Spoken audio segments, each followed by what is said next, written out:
question. If everyone has stress, emotions, and thinking that impact our bodies, why does that only contribute to or cause chronic pain for some people and not for everyone? And I'm going to address this in two parts. The first part is sort of a scientific view, and then we're going to go a bit deeper into the nervous system view.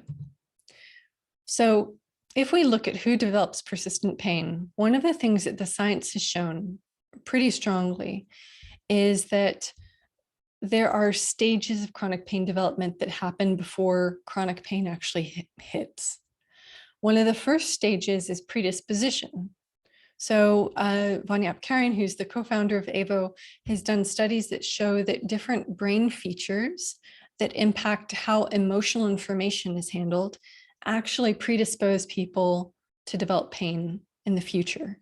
So for instance, at baseline, whenever these features here, axonal vulnerability and limbic structures and genes, are things that were measured within the first couple of months of developing pain and determined who would have pain 3 years later. So these are, in a sense, some people's brains are just more open to emotional learning that tend to predispose them to develop chronic pain. If you were to ask me the type of person whose brain is predisposed to chronic pain, I would say really good emotional learners. That happens to be a lot of women. And indeed, you'll see in the literature that women are more likely to develop chronic pain than men. What that means is that the thing that's helping you learn pain and learn these patterns really effectively is emotions. And that's also, I want to remind again, the key to unlearning pain and changing these cycles, to breaking these cycles, because whatever you see here in terms of brain reorganization can all be undone by learning new ways of looking at pain and working through these emotions. Then there's the impact of the injury or stress. Some people develop chronic pain and there is no clear injury. It just happens one day. Other people have a very clear injury, or there's a stressful period in their life where it clearly started in one point. They know it's related to an event in their life or an injury or a surgery. And based on the characteristics of that injury or that time in their life, that can determine how strongly the memory is created. So for example, there's a subset of people I've talked to over the years who describe their reaction after pain began as something like PTSD. They became obsessed with it. They became obsessed with how to reduce it. They'd read all the information they could find to try to understand and reverse engineer what happened so they can make the proper steps to remove the pain. And what that does, whenever it gets to this level of preoccupation and stress, it kind of becomes a PTSD-like response where you're amping up all of the stress hormone signals that are making the memory stronger.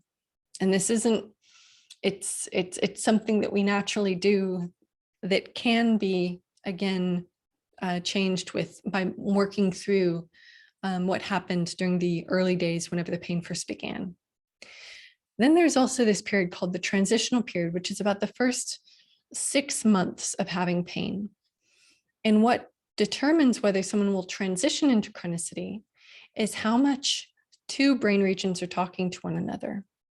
And those two brain regions are the part of the brain that's responsible for reward and the part of the brain that's responsible for emotional learning. So even the early stages within the first 6 months, the emotional brain is driving the likelihood that pain will become chronic. And you can intercept here, for example, as well. So at this point, it's still a new memory that the brain is working with, and it's just reinforced every single day by pain. And then there's the chronic maintenance phase, which kicks in within a year, but can last many more years than that. And that's also linked to different brain regions that mediate emotional experiences. And as you go over time, like, over years and decades, the brain reorganizes around the decisions that you make for chronic pain. So how do you move? How do you make decisions? What are you motivated to do? What kinds of thoughts do you have? So in a sense, pain becomes at the center of the life, and emotionally and intellectually and just behaviorally, there are all these changes that you make to try to adapt to the pain to reduce it that end up reinforcing the pain itself. Again, there's nothing at that point that can't allow you to reverse all those changes. So even though this shows brain changes are related to pain and they can last for decades, none of these, there's no evidence that shows that these can't be reversed. And in fact, there are 2 studies showing that they can be reversed within 6 months of pain reducing. So the main, between your ears, you have a really powerful instrument for shaping the pain experience. Another way to look at that, if the science is a bit too much, is that the brain circuits, the circuits that underlie brain learning, that drive motivation, become locked into this chronic pain cycle, which has 2 major effects. Pain memories become really strongly encoded, and they become really tough to extinguish or to resolve. And because of this, the brain in chronic pain exaggerates negative emotions and minimizes positive emotions. And the reason why I have this here is because it very clearly shows that to reverse engineer this, we need to work through the negative emotions and maximize positive emotions, because that specifically engages the brain circuits that are fueling this chronicity here.